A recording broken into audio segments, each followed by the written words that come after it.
scent of dried leaves and wood smoke from Millbrook on Halloween night, 1987. Sarah Chen pressed her face against the cold window of her bedroom, watching as groups of costumed children moved like colorful ghosts beneath the amber streetlights. At 15, she had been told she was too old for trick or treating, but watching the younger kids darting from house to house filled her with an unexpected melancholy. "Sarah, can you watch your brother for an hour?" her mother called from downstairs. "Your father and I need to run to the Andersons. Their furnace just died." Sarah sighed, pulling herself away from the window. "Sure, Mum." 10 years old Danny appeared in her doorway, dressed as a vampire with plastic fangs that made him whistle when she talked. "Can we go out, please? Just for a little bit." "Mom said I have to watch you here," Sarah replied. But she saw his face fall. The truth was, she wanted to go out too. What harm could it do? "Okay, fine, but we stay on the street. And we are back in 30 minutes.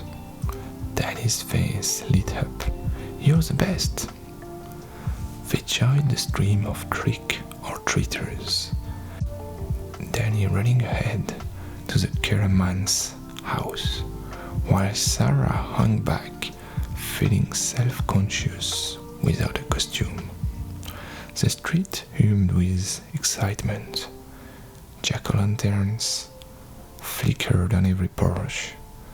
Cotton cobwebs stretched across railings, and the air rang with laughter and skulls. Mrs. Patterson, dressed as a witch, was handing out full-size candy bars. "Sarah, lovely to see you out. Where is your costume?" "I'm dressed as a responsible older sister," Sarah joked, holding up Danny's pillowcase as he ran back to her, fangs gleaming. "Well, here is something for both of you," Mrs. Patterson said warmly, dropping chocolate bars into the bag.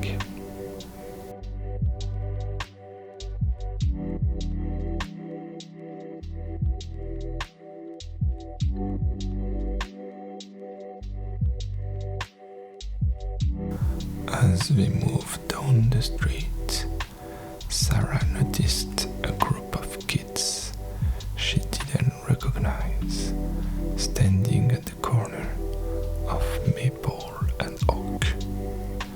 There were 4 of them, 2 boys and 2 girls, all around Danny's age. Their costume looked old-fashioned, somehow, though Sarah couldn't quite put her finger on why. One girl wore a ghost sheet that seems geniusly yellowed with age. Not the bright white store-bought kind.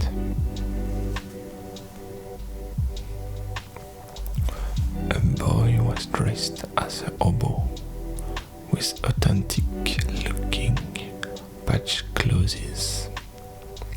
"Who are they?" Danny asked, following her gaze. "I don't know. Maybe they are from the new development on the other side of town." The strange children turned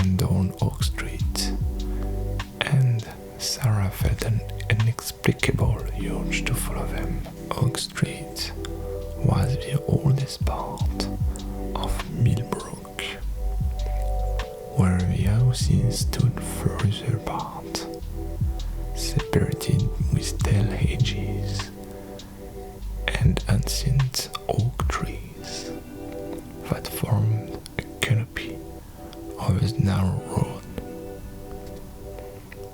Most families had moved to newer neighborhoods, and several houses stood empty. "Come on, let's go this way," Sarah said. "But Oak Street is creepy," Dennis protested. "Don't be a baby, you are a vampire, remember?" They followed at a distance. The strange children moved with an odd synchronicity, not running and shooting like normal trick-or-treaters, but walking steadily, purposefully. They stopped at a house Sarah has never paid much attention to. A narrow Victorian painted a faded grey with a saging porch and dark windows. No pumpkins, no decorations, no lights. "Why would they go there?" Danny whispered. "Nobody's home." But the children climbed the porch steps and the door opened. A slice of warm, golden light spilled out, and Sarah climbs a figure in the doorway, tall, thin, wearing what looked like an old-fashioned suit. Then the children filed inside and the door closed. "That's weird," Sarah muttered. "Can we go now?" Danny tucked her sleeve. "These streets give me the creeps." As they turned to leave, Sarah heard something that made her blood run cold. A child's scream, abruptly cut off. She spun around, staring at the grey house. All the windows remained dark. "Did you hear that?" she asked Danny. "Hear what?" "Nothing. Let's go home." But as they hurried back toward the street, Sarah couldn't shake the feeling that something was terribly wrong.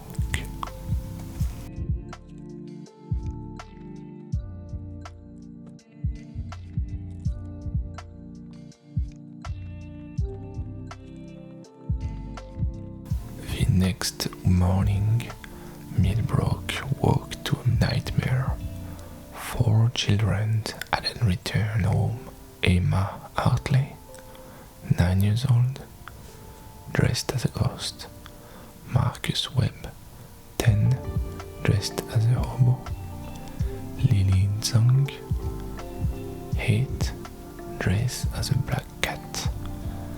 And Thomas O'Brien, 11, dressed as a scarecrow. Sarah sat at the breakfast table, her cereal growing soggy as she watched the news. The missing children's photos flashed across the screen, and the herd nearly stopped. The ghost costume the hobo would fit. They match what she's seen last night. "Mom," she said, her voice shaking, I think I saw them." Her mother turned from the counter, coffee mug frozen halfway to her lips. "What?" "Last night, on Oak Street, they went into that old grey Victorian house. Within an hour, police car filled Oak Street. Sarah sat in the back of a cruiser, telling her story to Detective Raymond Martinez, a tired-looking man with kind eyes and salt and pepper hair. And you are certain it was various children? He showed her the photos again. Sarah studied them carefully.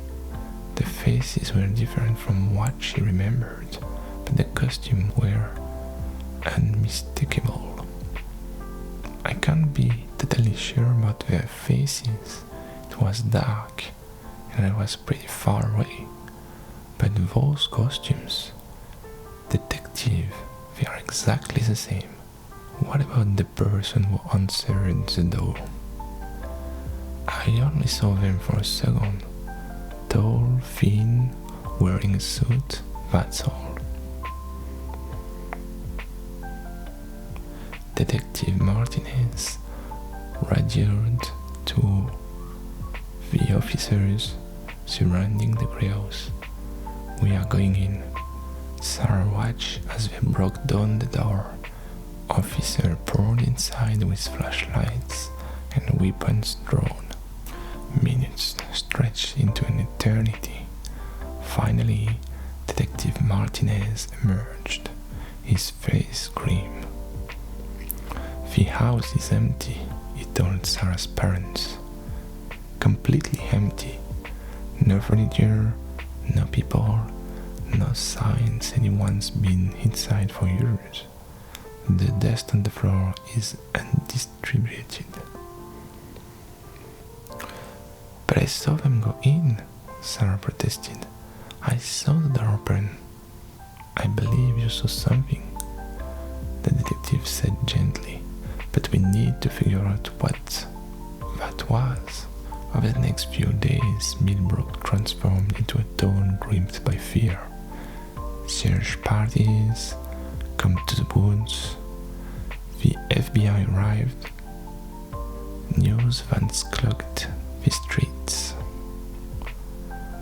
Parents kept their children locked inside. Sarah gave her statement over and over until the words lost all meaning. But in the quiet moments, alone in her room, Sarah kept returning to that image. 4 children in old-fashioned costumes, walking in perfect synchrony, entering a house that should have been empty.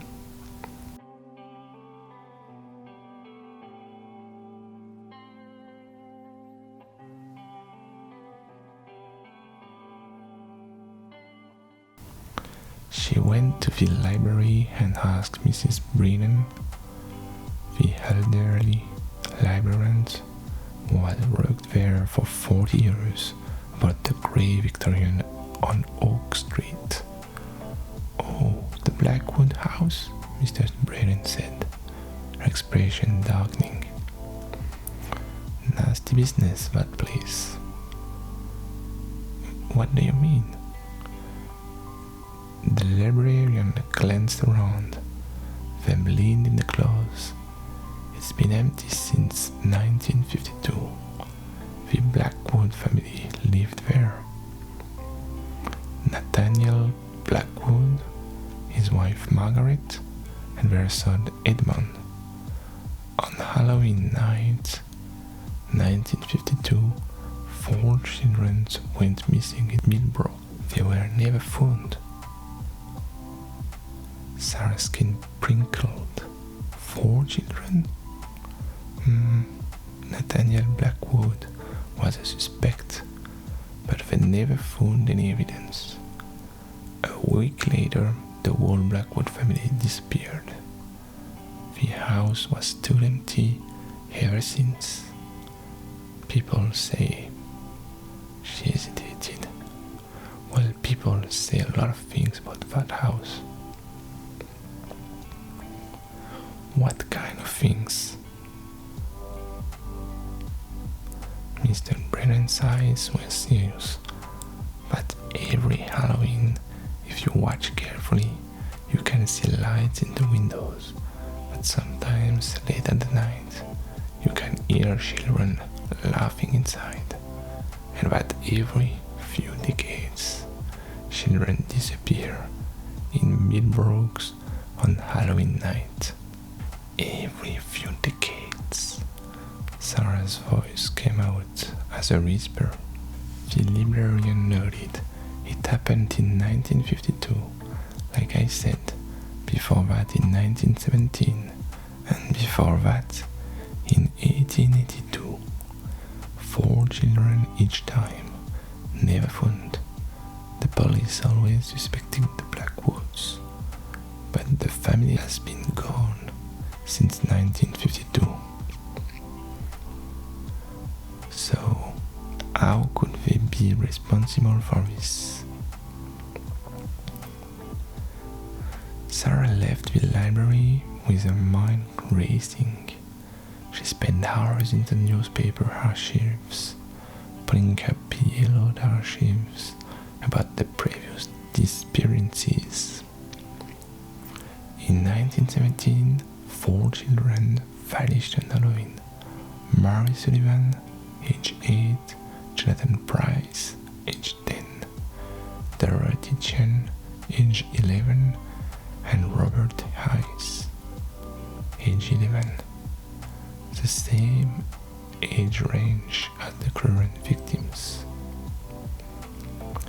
In 1882, it was Samuel Wickham, Hannah O'Neill, Grace Chung, and William Hartley. Tom Hartley. Those names were familiar.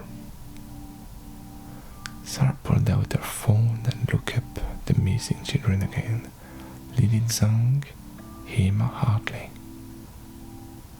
The same family names over a century apart.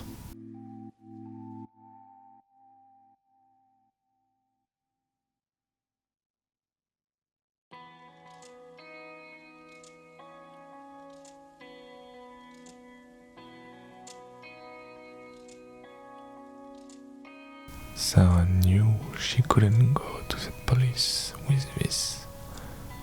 They would have think she was crazy. She could barely believe it herself. But the pattern was undeniable. Every 35 years, on Halloween night, 4 children disappear in Millbrook. Children whose families have been in town for generations. Children who matches specific family names. If the pattern held, the children weren't just missing, they were part of something much larger and more terrifying. She needed to get inside the house. On the 3rd night after the disappearance, Sarah crept out of her bedroom window at midnight. The street was empty, the police having moved their search to the surrounding counties.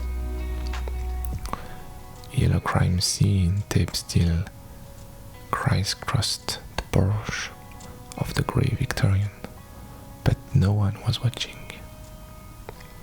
Sarah had brought her father's heavy-duty flashlight and her mother's crowbar. The front door hung slightly ajar where the police had forced it. Her heart hammered as she stepped onto the cracking porch. Inside, her flashlight beam cut through absolute darkness. The house was indeed empty. Bare walls, bare floors, empty rooms. Dust lay thick on everything. But as Sarah moved deeper into the house, she noticed something strange.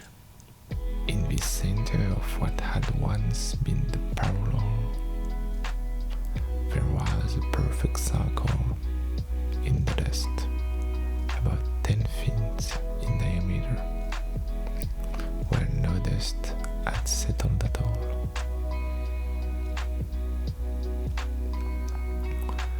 Sarah approached carefully, then gasped.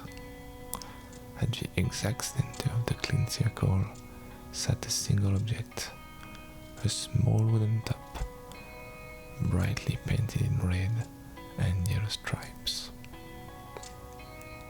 It looked brand new. She bent down to pick it, and the moment her fingers touched the wood, the world lurched sideways. The house was no longer empty. Wallpaper bloomed across the walls, deep burgundy with gold filigree. Furniture materialized: a city, an armchair, a grandfather clock ticking steadily. Warm lights glowed from oil lamps, and standing before her was a tall tin man she had glimpsed on Halloween's night. Nathaniel Blackwood wore a black suit from another era. Her face was gaunt, with deep-set eyes that seems to absorb light rather than reflect it. He smiled, and Sarah saw that his teeth were perfectly white, perfectly straight, and far too numerous. "Welcome," he said in a voice like dry leaves creeping across pavement. "We've been waiting for you." Sarah tried to run, but her legs wouldn't obey. She looked down and saw that she was sinking into the floor. Or rather, the floor was rising around her, like cracked sand made of shadow. "What did you do with those children?" she managed to choke out. "Why, I gave them exactly what they wanted," Nathaniel said, circling her slowly. "Candy, endless candy, a Halloween that never ends. Isn't that every child's dream? Let them go." "I can't. They made bargaining. They accept the gift I offered, and now they belong to the house. Just as the children before them did, and the children before them. This house needs to feed, you see. Every 35 years it hungers, and every 35 years I provide. You're a monster." Nathaniel smiled widely. Wide-eyed, impossibly. "I'm a prisoner, just as they are. I made my own bargain long ago, when I was young and foolish and wanted nothing more than to see my dead son again. The house gave me that. It gave me Edmond back, in a fashion. And it demanded payment. 4 children every 35 years to fool its existence between the worlds.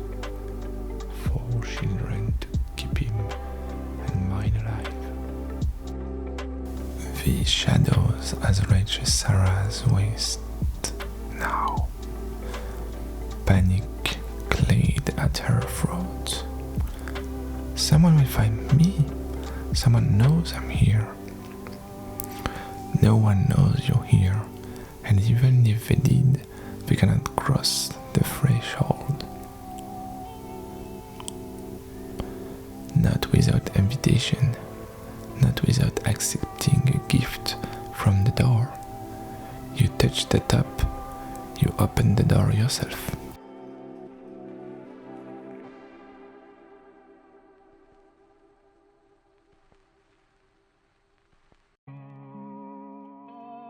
Sarah's mind raced. The top. She still held it, clenched in her fist. If touching it had broke her ear, maybe. She threw it as hard as she could. It spun through the air and shattered against the grandfather's clock. The moment it broke, the clock stopped ticking. Nathaniel's face contorted with rage. "What have you done?" The house shuddered. The wallpaper began to peel, curling back to reveal not bare walls, but something else. A vast darkness filled with whispers and movement. Sarah felt the shadows around her loosen slightly. "The children," she shouted. "Where are they?" As if in answer, she heard voices, young voices, singing a familiar rhyme. "Trick or treat, smell my feet, give me something good to eat." The voices came from above. Sarah wrenched herself free of the shadows and bolted for the stairs. Behind her, Nathaniel screamed, but his voice was changing, becoming thin and reedy, like wind through hollow reeds. The staircase seemed to stretch impossibly upward, but Sarah climbed desperately. The house was falling apart around her, walls cracking, floorboards splintering. She reached the second floor and followed the voice to a room at the end of the wall. The door was locked, but it shattered when she hit it with her shoulder. Inside she found them. Emma, Marcus, Lily and Thomas sat around a small table, dressed in their Halloween costumes, surrounded by mountains of candy. Their eyes were glazed, and they were moving in slow motion, mechanically reaching for candy, bringing it to their mouths, chewing, slurring, swallowing, reaching again. But they weren't alone. Around them, translucent and flickering like old film, were other children. Dozens of them. The missing children from 1952, from 1917, from 1882, and even further back. All trapped in an eternal Halloween. All slowly fading away. "Wake up!" Sarah grabbed Emma and shook her. "You have to wake up!" Emma's eyes focused slowly. "Sarah? Where? What is happening? We need to go out of here now." One by one, Sarah roused them. The moment Thomas, the last one, fully woke, the ghostly children around them began to fade completely, their faces showing relief and gratitude before they vanished into nothing.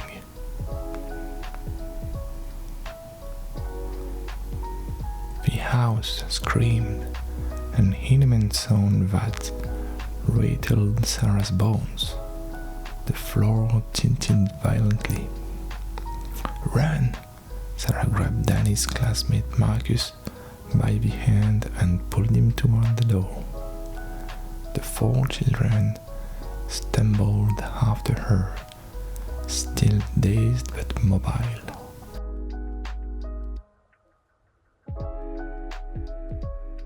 They ran down the hallway. As it twisted, and wrapped around them. Portraits on the walls showed the Blackwood family, but the faces were changing, rotting, becoming skull-like. Nathaniel appeared at the end of the hallway, but he was no longer a recognizable human, just a tall, thin shadow with too many teeth. "You cannot take them," he scribbled. "The house must feed." "Find another meal," Sarah shouted back. She half dragged, half carried the children down the stairs. The front house was visible now, hanging open, showing the normal darkness of a November night, so close. But the house was collapsing inward, trying to prevent their escape. They were 10 feet from the house when the floor opened up beneath them, revealing that endless darkness Sarah had glimpsed behind the wallpaper. Emma screamed as she began to fall. Sarah lunged forward and caught her hand. The other children found the chain, clinging to each other and to Sarah, suspended above an abyss filled with whispers that promised candy and fun and an endless Halloween. "Together!" Sarah shouted. On three, we jumped to the door. 1, 2, 3, they jumped.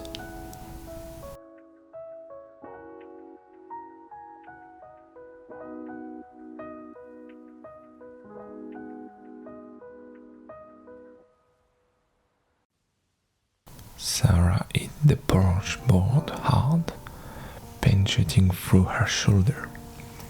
Behind her, the children tumbled out, one after another. The moment Thomas, the last one, crossed the threshold, the door slammed shut with a sound like a thunderclap. The house shuddered once violently. Windows shattered, spreading grass onto the overgrown lawn. The wall seems to compress inward, and for a moment Sarah could have sworn she saw faces in the wood.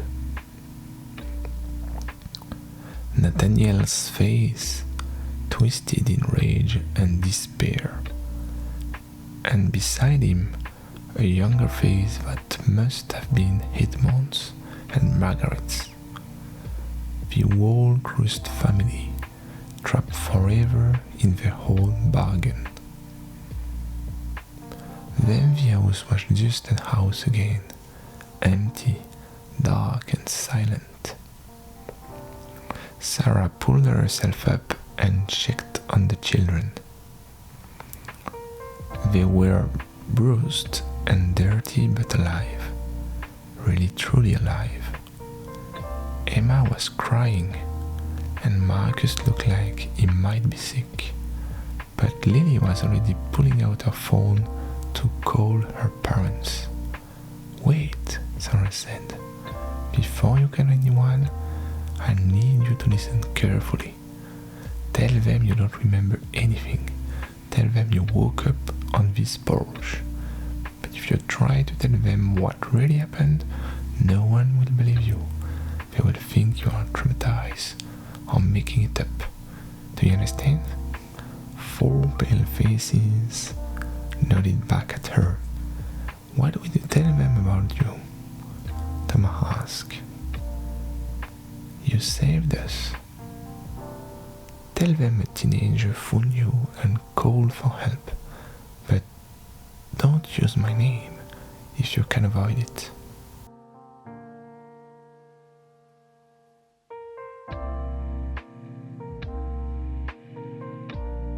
Siren wailed in the distance. Someone must have reported the noise. Sarah needed to disappear before the police arrived and connect her to this scene.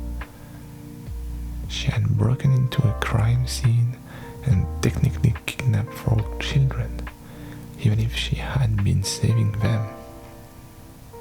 The truth wouldn't help her now. She ran. By the time she climbed back through her bedroom window, the sky was beginning to lighten with dawn. Her parents' alarm would go off in an hour. Sarah stripped off her dirty clothes, hid them in the back of her closet, and collapsed onto her bed. She must have slept, because the next thing she knew, her mother was checking her shoulder. Sarah, wake up. They found them. They found all 4 children. Sarah sat up, feigning grogginess. What? Really? Yes, they were on the porch of that old house on Oak Street. They are confused and can't remember what happened. But they are alive. They are all alive. Her mother hugged her tightly, and Sarah hugged her back, allowing herself to feel the relief floating through her system. They were safe. The children were safe. Over the next few days, Sarah watched from a distance as Millbrook celebrated. The FBI closed their investigation, chalking up to a traumatic incident that the children have repressed. Some psychologists on the news speculated about mass hysteria or prank gone wrong. The official story was that the children had gotten locked in the old house by accident and being too scared to call for help. None of the children contradicted that story. When Sarah saw Emma at the grocery store with her mother, the little girl gave her a small, knowing smile and tiny wave. That was all.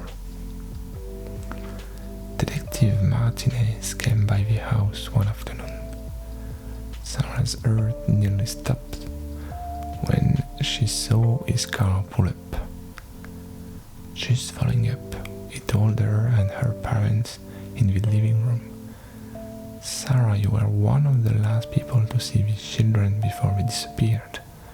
Did you remember anything else that might be helpful?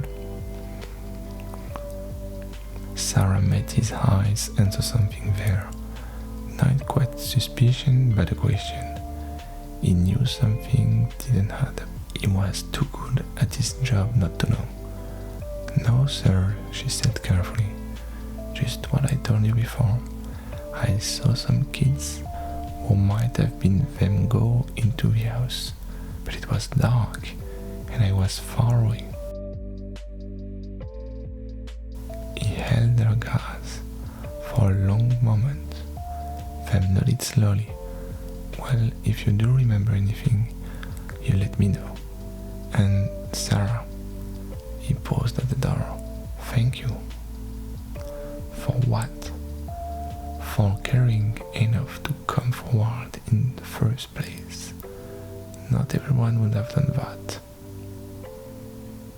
After he left, Sarah realized her hands were shaking.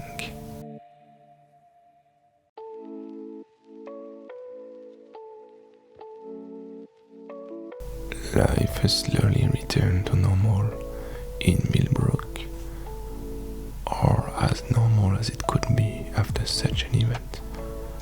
But Sarah couldn't shake the feeling that it wasn't really over.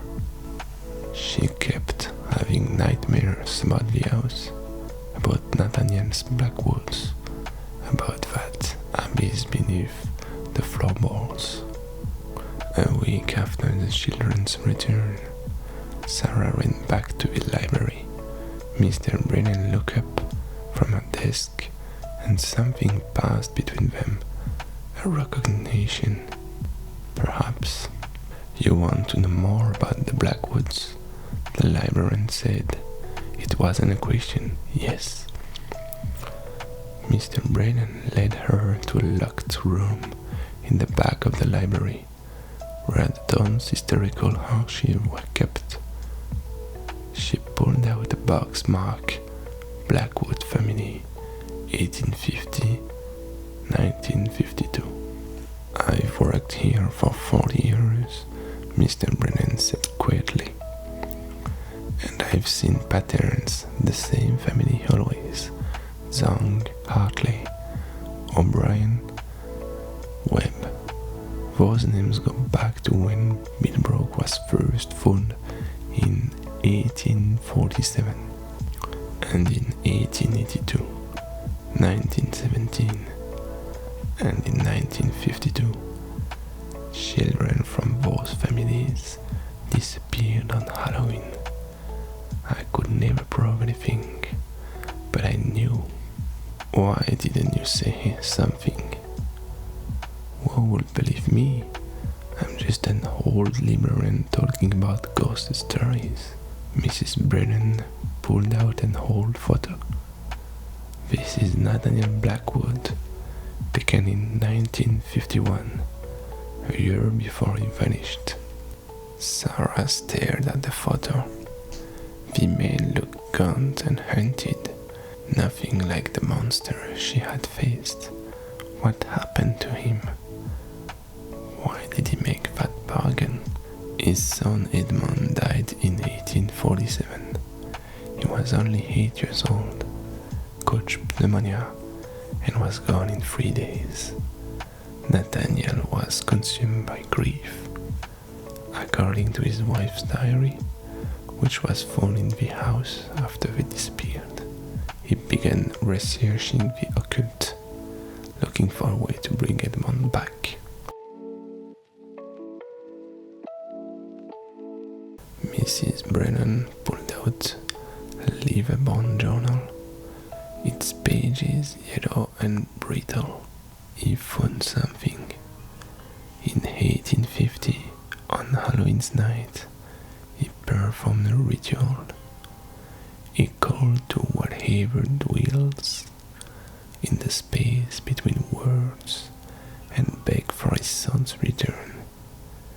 And something answered. The house, Sarah whispered. Yes, the house itself became a doorway, a thin place where the boundary between the living and the dead grows permeable. It gave Nathaniel what he wanted.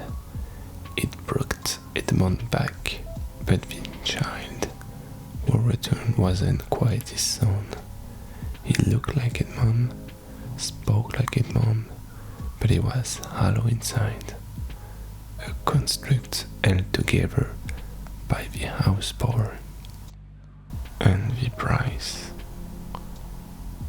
Every 35 years the house needs to feed to maintain that power. 4 children from the founding families whose ancestors were present at the first ritual, and whose blood ties them to the bargain. Nathaniel thought he could control it, thought he could just make the one deal and be done. But once you invite someone like that in, you can't send it away. Sarah thought about the ghostly children she had seen in that room, fading away as the living children woke up. What happens now? I broke the top, stopped the clock. Is it really over? Mrs. Brennan looked at her with sad, knowing eyes. I don't know, dear. No one has ever escaped that house before. You've disrupted the cycle. But whether you've broken it entirely, only time will tell. How much time? 35 years. The weight of it settled over Sarah like a shroud. She had been 15 years old when the next Halloween of reckoning came. Would new children disappear? Would the house find a way to feed despite what she had done? There is something else you should know, Mr. Brennan said. The founding families didn't just happen to be present at that first ritual. They participated in it. Nathaniel didn't act alone. He had 4 accomplices: Abraham Zong, Elizabeth Hartley, Michael O'Brien, and Samuel Webb.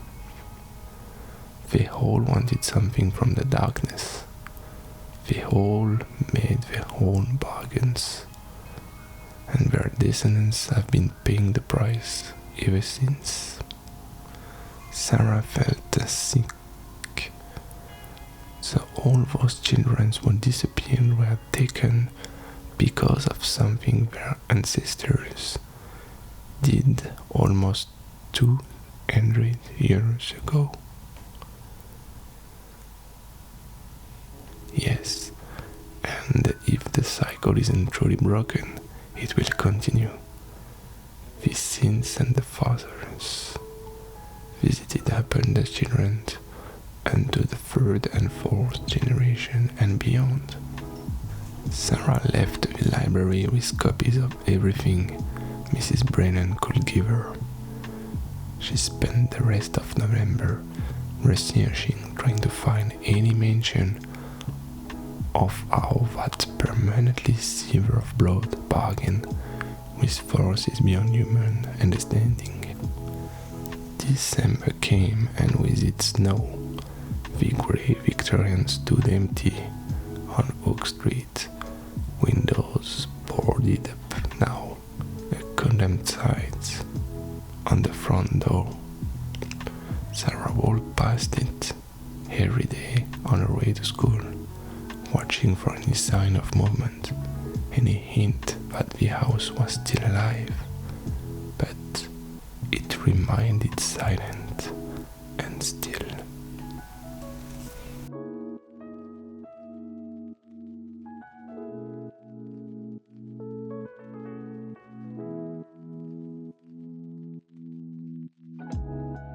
Years passed.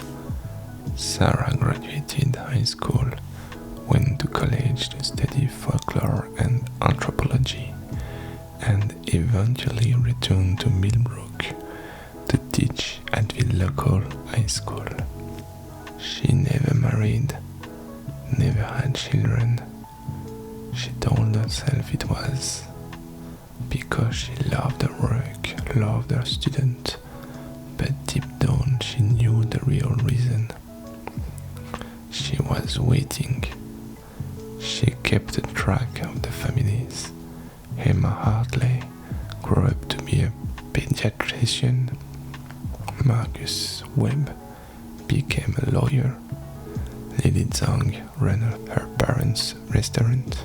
Thomas O'Brien moved away to Seattle.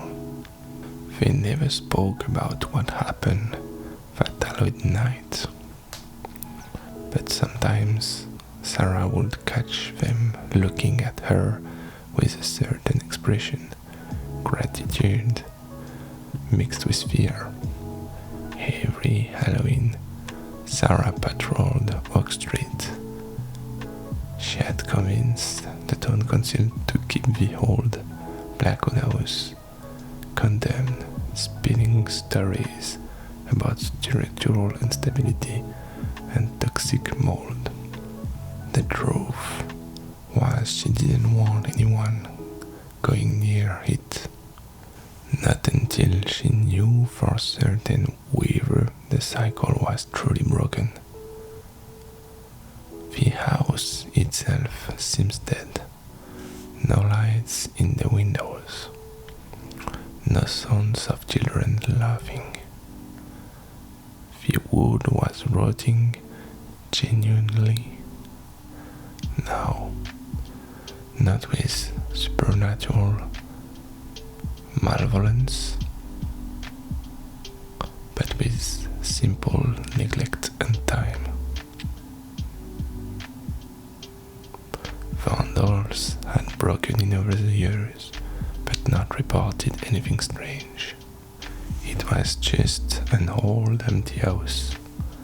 Sarah began to hope that maybe, just maybe, she had actually ended it. But in 2022, 35 years after that Halloween night, Sarah woke up on October 15th with a feeling of dread so intense it nearly suffocated her. She called in sick to work and drove straight to Oak Street. The house looked the same as always, dilapidated, harmless. But Sarah could feel something underneath that appearance. A pulse. Her anger slowly awakening after long hibernation. She went back to Mrs. Brennan, now 95 years old, and living in a nursing house. The old librarian's eyes were still sharp when Sarah's walked into her room. "It's time," Mrs. Brennan said simply. "Yes, what do I do?"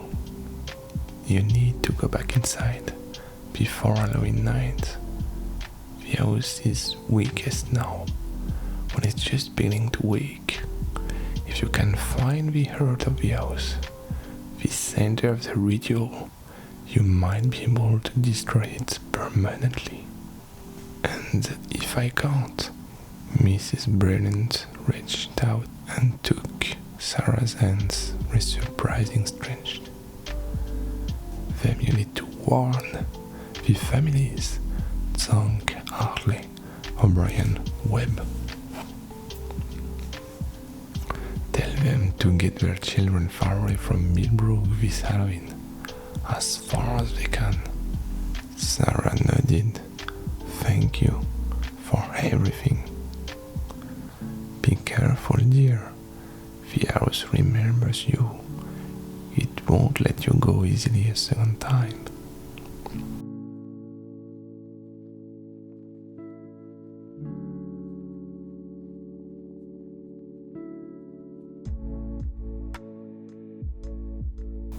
That night, armed with salt, iron nails, matches, and a copy of everything Vanishing ritual she had been able to find, Sarah approached the Blackwood house once again. The condemned sign had fallen off, and the front door stood slightly ajar, just as it had 35 years ago. Some things Sarah thought never really changed. She stepped inside. The house was still empty, in the conventional sense. No furniture, no decorations. But the feeling was different than it had been all those years ago. The air felt thick, charged with potential energy. Frost formed on the windows despite the mild October night outside. Sarah made her way to the parlor, the circle where she had found the top. The dust here was disturbed in strange patterns, like something had been moving through it. No footprints were visible. She began to prepare the ritual Mrs. Brennan had taught her. Salt in a circle, iron nails at the 4 cardinal points, symbols drawn in chalk that made her eyes water to look at directly. As she worked, she heard sounds begin in the house around her. Whispers, footsteps, the distant sound of children laughing. The house was waking up. When the circle was complete, Sarah stood in its center and began to chant the words Mrs. Brennan had taught her. They were in a language she didn't know, syllables that felt wrong in her mouth, but she pushed through. The temperature plummeted. Sarah's breath came out in great white clouds. The walls began to bleed, not blood, but something darker, something that absorbed light. The louders grew louder, more manic, and then Nathaniel Blackwood was there, standing just outside her circle. He looked exactly as she remembered, except his eyes were hollow, voids now. And when he spoke, multiple voices came out. His own, Edmund's, Margaret's, and heard in them all something vast and hungry. You came back, the voices said. We knew you would. You are part of the house now, Sarah Chen. You've always been part of it. From the moment you touched the top, we marked you. Sarah kept chanting. The fear cleared at her throat. The ritual was supposed to sever the connection between the house and the founding families, to break the blood bargain once and for all. Your family was there too, you know. Nathaniel's voice hissed. James Chen, brother to Dorothy Chen, were disappeared in 1917. He didn't participate directly in the original ritual, but he knew. He stayed silent, and silence is complicity. Your blood is tied to this place, just as surely as the others. Sarah's voice fluttered. No, that couldn't be true. She had researched her family history. There was no connection. But even as she toughed it, she knew it was true. She had felt it on that first Halloween night, 35 years ago. That inexplicably urge to follow the strange children, to go to the house. She had thought it was curiosity, but it had been something deeper, a call in the blood. You can't break what is already inside you, the voices taunt. The house lives in your veins, in your bones. You've spent 35 years watching, waiting, preparing, but not to destroy us, to serve us, to deliver us 4 more children when the time comes. No, Sarah shouted, breaking up the chant. I would never. Wouldn't you? Look at yourself, unmarried, childless, alone. You've built your entire life around us. We are all you have. We are all you've ever had. Sarah looked down at her hand and saw with horror that they were covered in the same dark substance bleeding from the walls.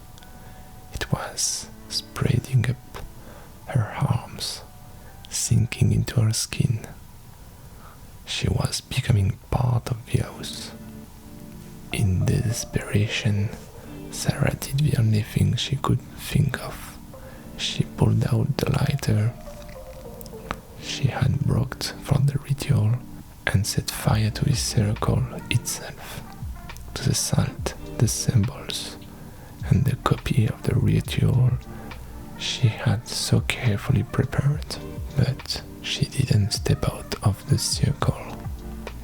The flames roared up around her, and she felt the dark substance on her arms begin to burn away. It hurts. God, it hurts worse than anything she had ever felt. But she stood her ground, letting the fire cleanse her, letting it burn away 35 years of connection to this cursed place. Nathaniel's forms wavered and screamed. The house shook violently. Cracks appeared in the walls, spreading like lightning across the plaster.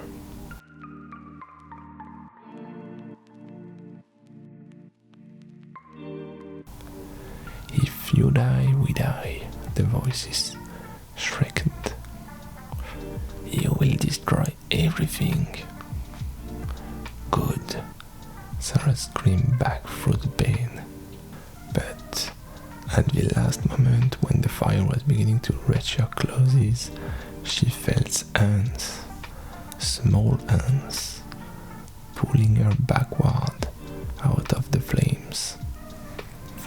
She fell hard onto the dusty floor outside the circle and rolled frantically to extinguish her smoldering sleeves. When she looked up, she saw them, the ghostly children from 1952, 1917, 1882, and further back still. They surrounded her in a protective ring, and for the first time they looked solid, real, united in purpose. Not yet, said the little girl in an old-fashioned pinafore. You saved us, now we save you. The children turned as one to face Nathaniel Blackwood, and the darkest behind him. They joined hands, forming a chain, and began to advance. No, Nathaniel whispered, his voice finally his own, finally human. Please, I just wanted my son back. I just wanted. You wanted what you couldn't have, said the boy in knickers. And you doomed us all for it, but not anymore. The children reached Nathaniel, and their touch had made him. He dissolved like smoke. His final expression, one of terrible relief, the darkness behind him, writhed and hold. But the children advanced, on it too, fearless now that they were together.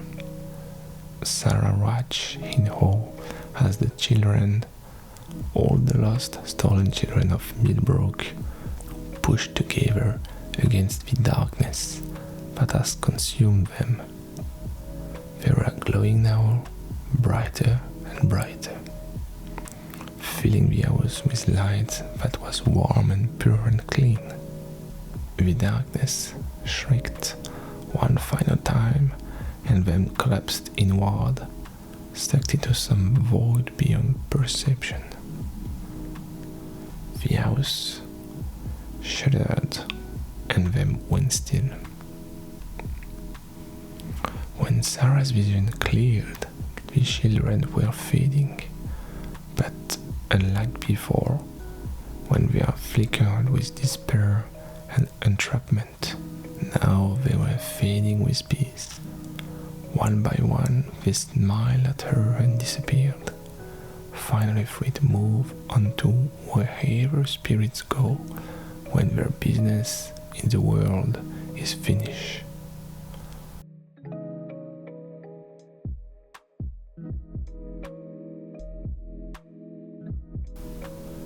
The last to fade was Emma Hartley.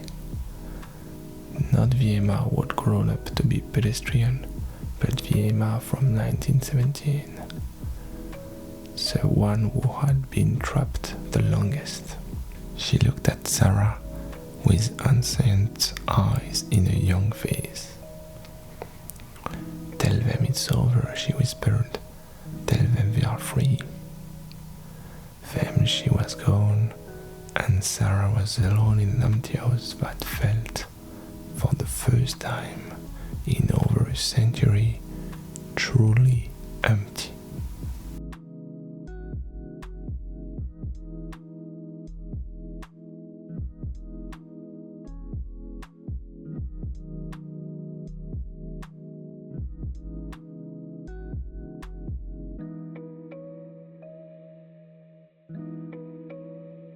Sarah stumbled out of the house as dawn broke over Millbrook.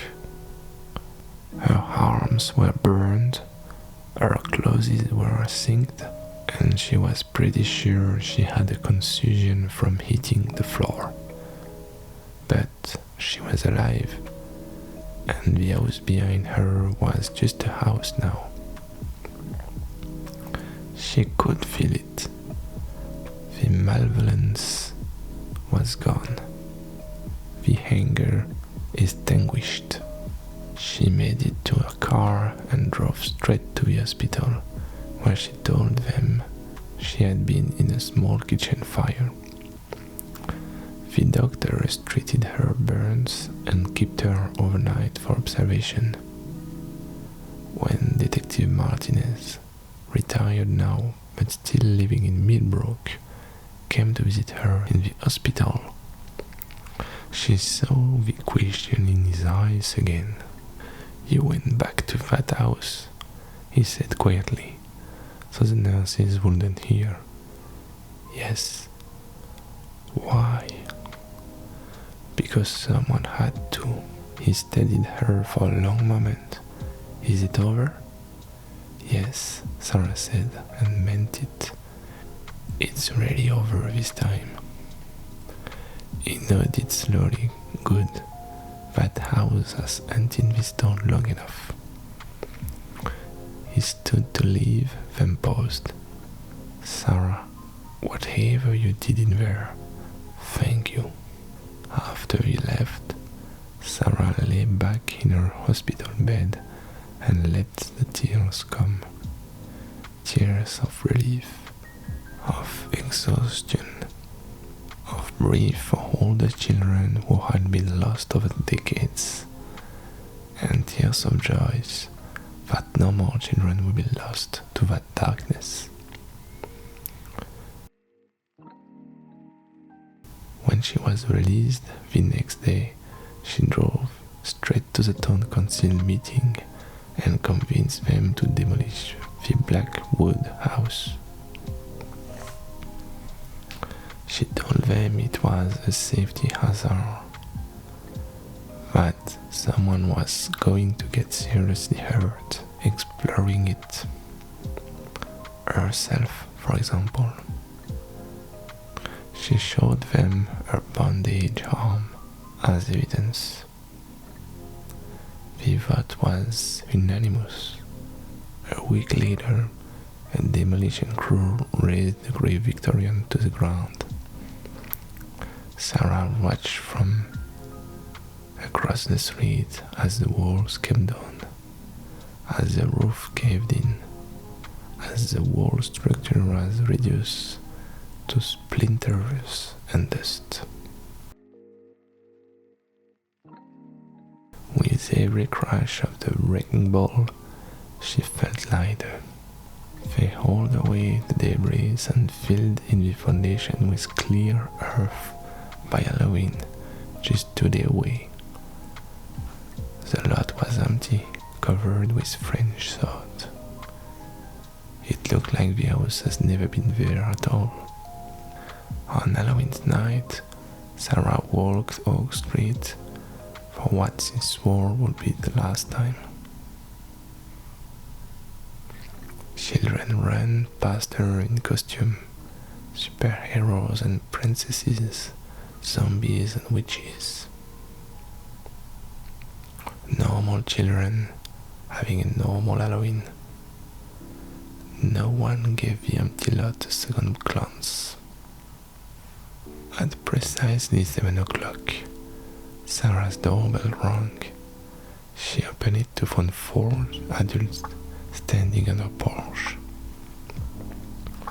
Emma Hartley, Marcus Webb, Lily Zhang, and Thomas O'Brien, all now in their 40s. We felt it, Emma said simply. When he described it, we all felt it. Like a weight lifting, Marcus added. We wanted to thank you, Lily said again. Still, always. Thomas held out a bottle of wine. We thought maybe we could finally talk about it, about what really happened. All of it. Sarah stepped aside and let them in. She sat in her living room, 5 people bound together in a nightmare from 35 years ago, and they talked, really talked, about what they had experienced in the house, about the candy that had tasted like ashes and dreams, about the ghostly children who had surrounded them, about the fear they had lived with ever since, wondering if it would come back. I never had children, Emma confessed. I was terrified of what might happen to them, that maybe the curse would follow me somehow. Same, Marcus said quietly. I left Millbrook the day I turned 18, Thomas admitted. I've only been back 3 times in 35 years, but I still feel it when you broke the cycle.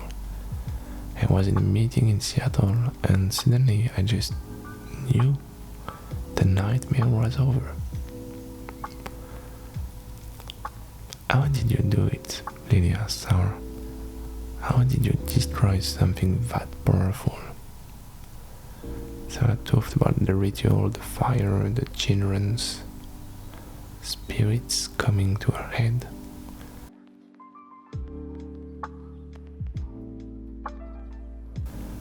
I think it destroyed itself in a way.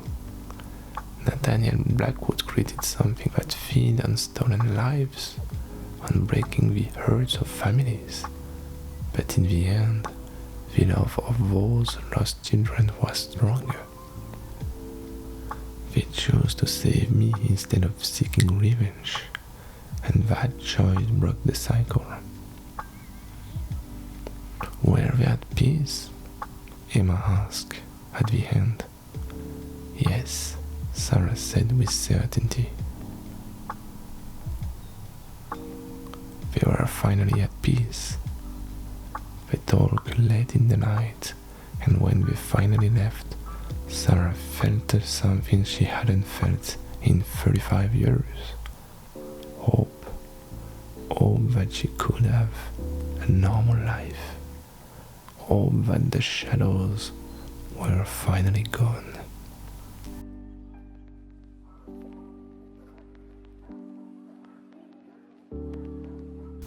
Five years later, Sarah stood in the Millbrook Public Library at a ceremony honoring Mrs. Brennan, who had passed away peacefully at the age of 100. The library was renaming their local history room in her honor. As Sarah looked at the photograph on display, Mrs. Brennan as a young librarian, Mrs. Brennan with school children, Mrs. Brennan receiving various community awards, she understood something profound. Mrs. Brennan spent her entire life quietly protecting Millbrook, documenting its dark history so that someday someone could end it. She had been waiting for Sarah. "She talked about you, you know," said Mrs. Brennan's granddaughter, approaching Sarah with a cup of punch. "Near the end, she said you were the bravest person she had ever met." "She was the brave one," Sarah said. "I just finished what she started." "She wanted you to have this." The granddaughter handed Sarah a small wrapped package. Inside was Mrs. Brennan's personal journal, not the historical records, but a whole toughened operation spanning 40 years. The final entry dated just a week before her death read, "Sarah Chen broke the curse that has plagued Millbrook since founding. She faced darkness and chose light. She couldn't have become like Nathaniel Blackwood, obsessed, isolated, consumed by the house. Instead, she became its destroyer. I hope she knows how proud I am. I hope she knows she can finally rest. But more than that, I hope she knows she doesn't have to rest alone.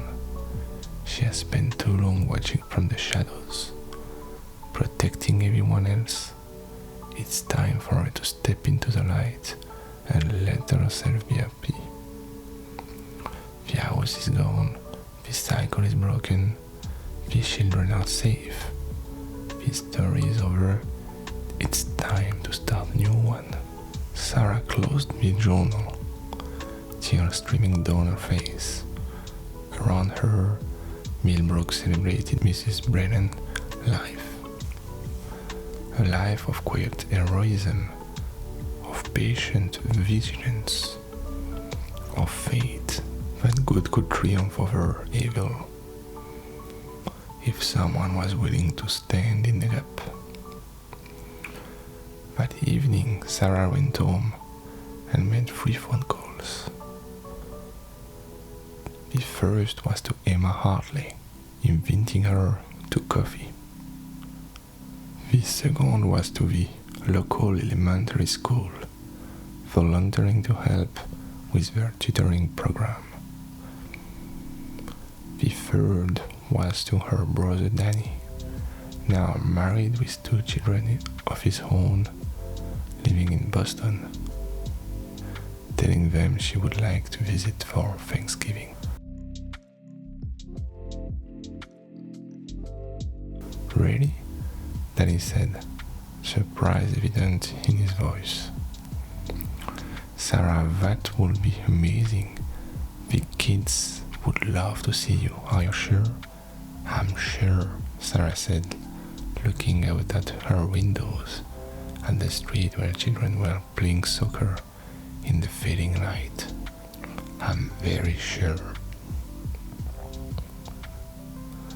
That Halloween 2027, exactly 40 years after the nightmare began, Sarah handed out candy to trick-or-treaters with a genuine smile.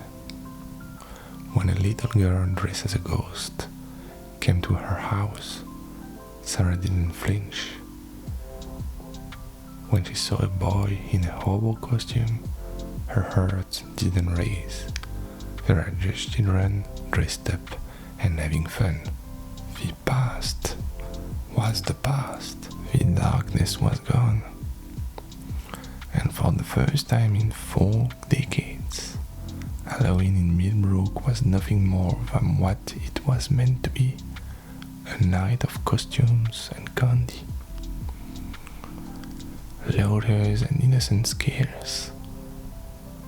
A night when children could walk the streets safely, when parents could relax and enjoy the festivities. When the worst thing to fear was too much sugar and not enough sleep. Sarah stood on a porch and watched as children ran past the empty lot where the Blackwood house had once stood. The developer has built a small playground there now, with swings and slides. Kids play there every day, their lauders echoing in space that had once known only darkness. As the last trick-or-treaters headed home and Sarah turned off her porch light, she felt a presence beside her. Not threatening, just there. She turned and saw, for just a moment, the translucent form of a young girl in a old-fashioned pinafore. The girl from the house, the one who had spoken to her. The girl smiled, waved, and faded away completely. Sarah smiled back. "You're welcome," she whispered to the empty air. "Rest well." She went inside, locked her door, and for the first time in 40 years, slept peacefully on Halloween night. The missing trick-or-treaters had been found. The curse had been broken. The children, all the children living and dead, were finally safe. And in Millbrook, as October gave way to November, and the leaves continued their eternity dance to the ground, life went on. Normal, peaceful, unmarked by darkness. Sometimes